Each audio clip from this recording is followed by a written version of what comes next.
जीवो। मूक माटी महाकाव्य में आचार्य गुरुवर श्री विद्यासागर जी महाराज लिखते हैं,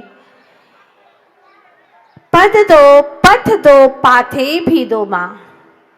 पद दो पथ दो पाथे भी दो माँ। ऐसी पुकार की है। माटी कहती है, हे धरती माँ, अब तो मुझे पद भी चाहिए, पथ भी चाहिए, और पथ में चल सकूं इसके लिए पाथे भी चाहिए, रास्ता भी चाहिए, आस्था भी चाहिए, और इसके लिए नाश्ता भी चाहिए। आचार्य भगवान बहुत सुंदर ये पंक्तियां लिखते हैं, पद दो पथ दो पाथे भी दो माँ, ताकि मैं मोक्ष मंजिल तक पहुंच सकूं। हे वृषभदेव, यह भक्त यही कामना करता है, और आपने सब कुछ दिया। निर्वाह से निर्वाण तक की यात्रा के लिए आपने युगांतकारी प्रभावना की प्रभु, और आपने भव्य जीवों के लिए जो पशु से परमेश्वर बन सके, कंकर से शंकर बन सके, अंधकार से प्रकाश की ओर जा सके, पतित से पावन बन सके, आपने वो पथ हमें सुझाया, वो पथ आपने दिखलाया प्रभु। स्वयं चल करके आपने उस पथ पर हमें चलना सिखाया। वो कौन है, कौन थे आदिश्वर, कैसे बने इतने महान तीर्थंकर प्रभु? आखिर इसका इतिहास आप लोग जानना चाहते हैं ना? संक्षिप्त में बताना चाहूंगी। एक समय की घटना है। 6 मित्र मिल करके चले जा रहे थे। ध्यान से सुनिएगा, वृषभदेव की कथा सुन रहे हैं आप लोग, इसलिए मन इधर उधर डावाडोल ना हो, मन को एकाग्र कीजिएगा। 6 मित्र नगर भ्रमण के लिए जाते हैं, और जाते जाते जाते बातें करते करते वो नगर से बाहर चले गए। नगर से बहुत दूर चले गए, जिसमें एक राजपुत्र था, एक मंत्री पुत्र था, और एक नगर के वैद्य का पुत्र था, और 3 मंत्री पुत्र थे। याद रखिएगा, राजपुत्र, मंत्री पुत्र, वैद्य पुत्र, और 3 नगर के सेठ के पुत्र। इस प्रकार से कुल मिलाकर के 6 मित्र थे। याद हो गए आप सभी लोगों को? ये 6 मित्र मिलकर के चले जा रहे थे। राजपुत्र भी था, मंत्री पुत्र भी था, वैद्य पुत्र भी था, और 3 नगर के श्रेष्ठी पुत्र थे। सब मिलकर के चले जा रहे थे, और बातों में इतने मशगूल थे कि न जाने कब नगर निकल गया। नगर के बाहर जंगलों की ओर कदम उनके बढ़ गए, और वहां जाकर के उन्होंने दूर से क्या देखा? एक वृक्ष के नीचे पास में झरने बह रहे हैं, और उधर एक महामुनीश्वर ध्यान लीन है। ध्यान में लीन है, चेहरे पर ओज है, तेज है, अध्यात्म तपस्या का बल अपने आप ही वो दिखाई दे रहा है, ओज उनका। और दूर से ही देखा जैसे कोई चेहरे को देख करके चमकता हुआ कोई सितारा है। उनके करीब में गए तो देखा शरीर से भयंकर स्थिति है। न जाने कैसे इस स्थिति का सामना कर रहे होंगे, जिनके शरीर में भयंकर रोग है। इतना भयंकर रोग कि कोई उनके पास में भी नहीं जा सकता। पता नहीं कैसा रोग है यह। वैद्य पुत्र से पूछा, बताओ मित्र, ऐसा कौन सा रोग है शरीर में? ये कैसा रोग है? कैसे उनके शरीर पर ये स्थितियां बन रही है? ओहो, भयंकर स्थिति है।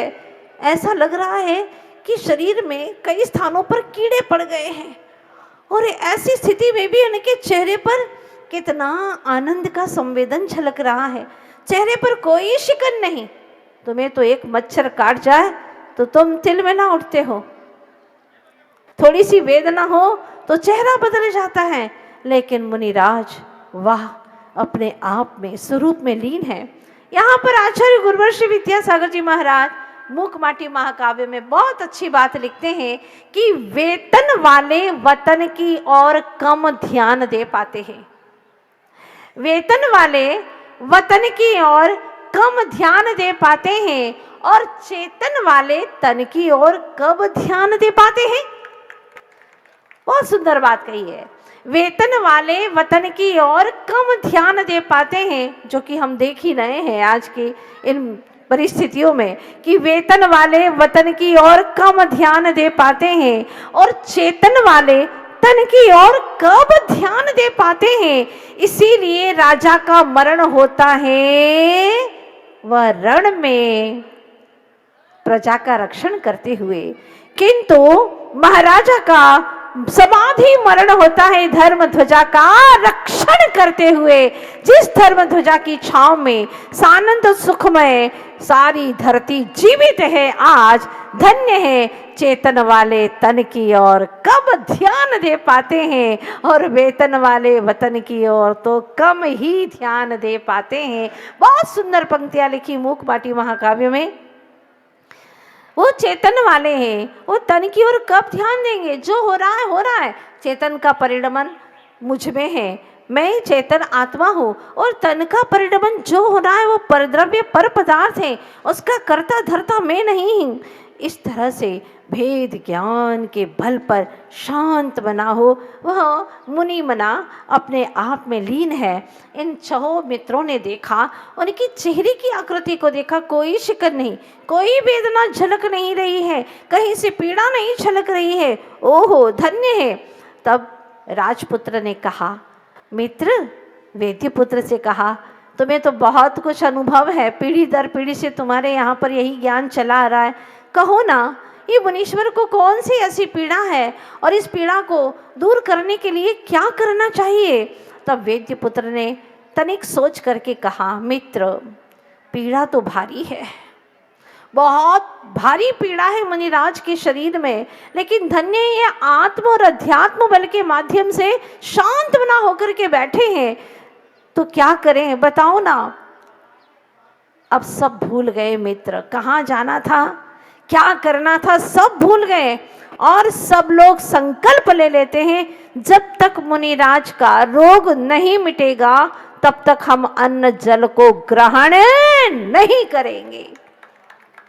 पहले के सेवक देखिएगा, अब तो नगर में भी साधु आ जाते हैं, पता ही नहीं चलता क्या हो रहा है क्या नहीं हो रहा है, कोई मतलब नहीं है। मतलब यह है शरीर की सेवा तो करते हैं लेकिन आत्म सेवा के लिए कोई भाव ही नहीं बनते। जो आत्म उत्थान की बात करते हैं, जो हमें भेद ज्ञान की बात समझाते हैं, उनके पास जाने के लिए वक्त नहीं है। शरीर के लिए समय है, भटकाने वालों के लिए समय है, इधर उधर भटकाने वाले हैं, सप्त व्यसन में लिप्त करते हैं, उनके पास में समय है। लेकिन इन व्यसनों की खाइयों से मुक्त करने वाले हैं, जो हमें सतपथ निर्देशक हैं, उनके पास में जाने का मन नहीं करता। इसका मतलब है कि जन्म जन्मांतर का पाप अभी जिंदा है, व्यक्ति वहां तक पहुंच नहीं पाता। धन्य है वे 6 बालक जिनका इतिहास आगे क्या कहने वाला है सुनिएगा। इन 6 मित्रों ने संकल्प कर लिया, जब तक मुनिराज की ये वेदना नहीं मिटेगी हम अन्न जल को ग्रहण नहीं करेंगे। ऐसे सच्चे सेवक। अब वेद्यपुत्र ने कहा, मित्रों इसके लिए लेकिन वो चीज चाहिए जो मिलना नामुमकिन है, क्या करें। राजपुत्र कहता है, चिंता मत करो, राजकोष में खोल दूंगा, जितना धन चाहिए उतना ले लो, लेकिन मुनिराज को स्वस्थ करना होगा, मुनिराज को स्वस्थ करना होगा।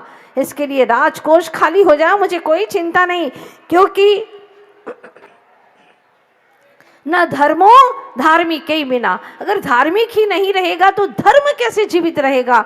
इसलिए हमें धार्मिक को जीवित रखना होगा, उन्हें स्वस्थ करना होगा, चाहे कुछ भी करो लेकिन मुनिराज को स्वस्थ करना होगा। तो उसने कहा, लिख लो, गो शीर्ष चंदन 1 तोला, लक्ष पाक तेल वो भी 1 तोला, और 1 रत्न कंबल चाहिए। इन सब की मूल्य क्या है इन सब का? 1 लाख स्वर्ण मुद्रा। 1 लाख स्वर्ण मुद्रा, इतना कीमती।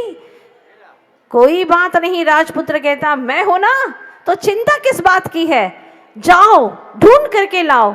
ढूंढते ढूंढते समय लग गया, सवेरे से शाम हो गई लेकिन कहीं नहीं मिला।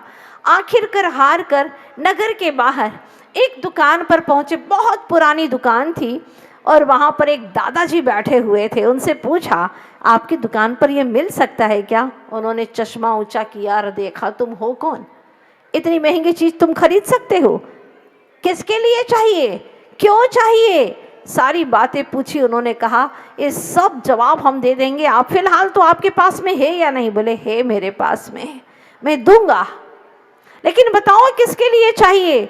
कहा उन्होंने एक मुनीश्वर हैं, अस्वस्थ हैं, उनका स्वास्थ्य ठीक करना है, आप दे दीजिए हमें, और मुंह मांगा आप जो भी मूल्य कहेंगे हम सब चुका देंगे। उन्होंने तीनों चीजें ला करके रख दी, और जब वह द्रव्य देने लगे, रत्न देने लगे, तब दादाजी कहते हैं मैं ये द्रव्य नहीं ले सकता। एक मुनिराज के स्वास्थ्य ठीक करने के लिए ले जा रहे हो, ये मेरा बहुत बड़ा सौभाग्य है, ले जाओ और अति शीघ्र मुनिराज को स्वस्थ कर दो। उनकी स्वस्थता के आगे ये मूल्य कोई कीमत नहीं रखता है, बस वो स्वस्थ हो जाए यही इसकी कीमत है। और खुशियों से उनके आंखों से आंसू बहने लगे कि आज तक मैंने ये द्रव्य जो यहाँ पर सुरक्षित करके रखा था आज सही काम में आ गया। और वो बहुत खुश होकर के सारा द्रव्य दे देते हैं। अब ले जा कर के वहाँ पर मुनिराज को तेल की मालिश की, जो चंदन था गोशीर्ष चंदन उसका लेप किया, और मुनिराज के चारों तरफ रत्न कम्बल लगा दिया, ताकि जो कीड़े निकले वह इधर उधर मरे नहीं, उनकी सुरक्षा हो। और उन सारे कीड़ों को जैसे ही लेप किया और उष्मा लगी, वो सारे कीड़े शरीर से बाहर निकलने लगे और रत्न कम्बल पर चिपक गए। धीरे से उनको उठाते, अलग करते, छांव में ले जा करके फिर लगा देते। इस तरह से लगातार 3 दिन तक दिन और रात उन 6 मित्रों ने सेवा की मुनिराज की। और 3 दिन के बाद में देखा शरीर के घाव सूखने लगे, मुनिराज स्वस्थ होने लगे। अब कोई भी कीड़ा बाहर नहीं निकल रहा है, मुनिराज के भीतर के घाव ठीक हो गए, स्वस्थ हो गए। मुनिराज अपनी ध्यान मुद्रा से उठे, आशीर्वाद दिया। इसलिए नहीं कि तुमने मुझे स्वस्थ कर दिया, इसके लिए आशीर्वाद नहीं दिया उन्होंने आशीर्वाद दिया कि ऐसे भी जिन शासन के सेवक आज हैं और सौभाग्यशाली ये भव्य आत्माएं हैं, मुनिराज ने आशीर्वाद दिया और 6 ने चैन की सांस ली। इतिहास आगे जाकर के लिखता है, ग्रंथों में उल्लेख है कि वो 6 आत्माएं आखिर क्या बनती हैं। तो ग्रंथ में उल्लेख आता है कि जो वैद्य पुत्र था जिसने मुनिराज की सेवा की, वह वैद्य पुत्र क्या बने, मंत्री पुत्र क्या बना, राजपुत्र क्या बना। तो ग्रंथ में लिखा है राजपुत्र भरत जी बनते, भरत चक्रवर्ती बनते हैं, मंत्री पुत्र बाहुबली बनते हैं। तीनों श्रेष्ठी के पुत्र एक ब्राह्मी, एक सुंदरी और एक राजा श्रेयांश बनते हैं।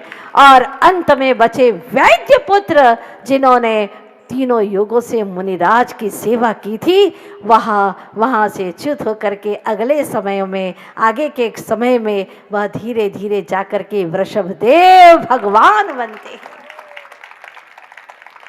मुनिराज की सेवा का फल हम सभी ग्रंथों में पढ़ते हैं। जिन्होंने मुनिराज की सेवा की, आहार दान दिया, उनके जन्म जन्मांतर के पाप धुल जाते हैं, बशर्ते ये है कि भावों से यह कार्य किया जाए। इतिहास साक्षी है और ग्रंथ में स्वर्णाक्षरों से लिखा गया है। इसलिए आप सभी से गुजारिश है, कुछ कर सको न कर सको, लेकिन सच्चे देव, शास्त्र और गुरु के लिए हमेशा समर्पित रहो, तुम्हारा जीवन आनंदित हो जाएगा। जो 3G 4G 5G 6G 7G पता नहीं कहाँ तक, कौन सी जी तक पहुँचे हो, किसी जी में नहीं मिलेगा, वह प्रभु जी और गुरु जी के चरणों में मिलेगा। इसलिए अपनी आस्था को प्रबल करो। और मूक माटी महाकाव्य में जो लिखा है, पद दो पथ दो पाथी भी दो माँ, बस हे जिनवाणी माँ हमें यही चाहिए, प्रशस्त पथ भी चाहिए और चलने के लिए पद भी चाहिए, और उसके लिए रास्ते में भेद ज्ञान का पाथी भी चाहिए। आप सभी चलते चले। आगरा निवासी, कई बार संतों का सानिध्य मिलता है आते जाते, पर आप मात्र सेतु बन करके न रह जाए कि संत आए और चले गए, आपने कुछ भी हासिल नहीं किया, आपने अपने आप को भी नहीं समझा, कहीं ऐसा न हो। वैसे प्रातःकाल से मैं देख रही हूँ तांता लगा हुआ है भक्तजनों का, बराबर आए हैं, इस धूप में भी तप रहे हैं। कहीं न कहीं आस्था तो प्रस्फुटित आप सबके भीतर में हो रही है। अब यह आस्था का बीज पल्लवित हो, पुष्पित हो और आप सबके जीवन में शिव फल का आस्वादन हो, यही शुभ कामना करती हूँ। हमारे आदिश्वर भगवान ने आज जन्म जयंती, जहाँ बर्थडे मना रहे थे, वही उन्होंने आज दीक्षा कल्याणक के रूप में परिवर्तित कर दिया। धन्य है। आप सबके जीवन में भी कुछ ऐसा हो, बर्थडे व्यर्थ का डे न मनाएं और कुछ ऐसा करें कि जो आज के दिन ऋषभदेव स्वामी ने किया, आपको भी अपने जीवन में सही तत्व का ज्ञान हो, भेद ज्ञान हो, सम्यक ज्ञान हो, वही तुम्हारे जीवन की सबसे बड़ी संपदा है। यही शुभकामना करती हूँ। मुनिराज ने तो वो चेतन वाले थे, तन की ओर ध्यान नहीं दिया, इसीलिए आप भी कुछ ऐसा करो कि चेतन की ओर दृष्टिपात करो, अंतर्मुख दृष्टि हो आप सबकी, यही शुभकामना करती हूँ। और अति शीघ्र ही महावीर जयंती हम सब मनाने वाले हैं ना। जहाँ पर रहते हैं वहाँ पर लगभग ऐसा ही होता है कि आदिनाथ जयंती से महावीर जयंती तक हर दिन कुछ न कुछ कार्यक्रम होते रहते हैं। और यहाँ पर तो काफ़ी जिनालय हैं। इतने जिनालयों में अगर एक एक जिनालय में भी हर दिन कार्यक्रम हो और भजन वगैरह हो तो कितना अच्छा हो। लगेगा कि आदिनाथ से महावीर जयंती तक का कार्यक्रम हमने किया है। तो यहाँ पर काफ़ी जिनालय वाले बैठे हुए हैं। अगर एक एक जिनालय वाले ठान लें कि हम कल के दिन, फिर परसों, इस तरह से अब दिन ही कितने बचे हैं, 17-18 दिन बाकी हैं, है ना।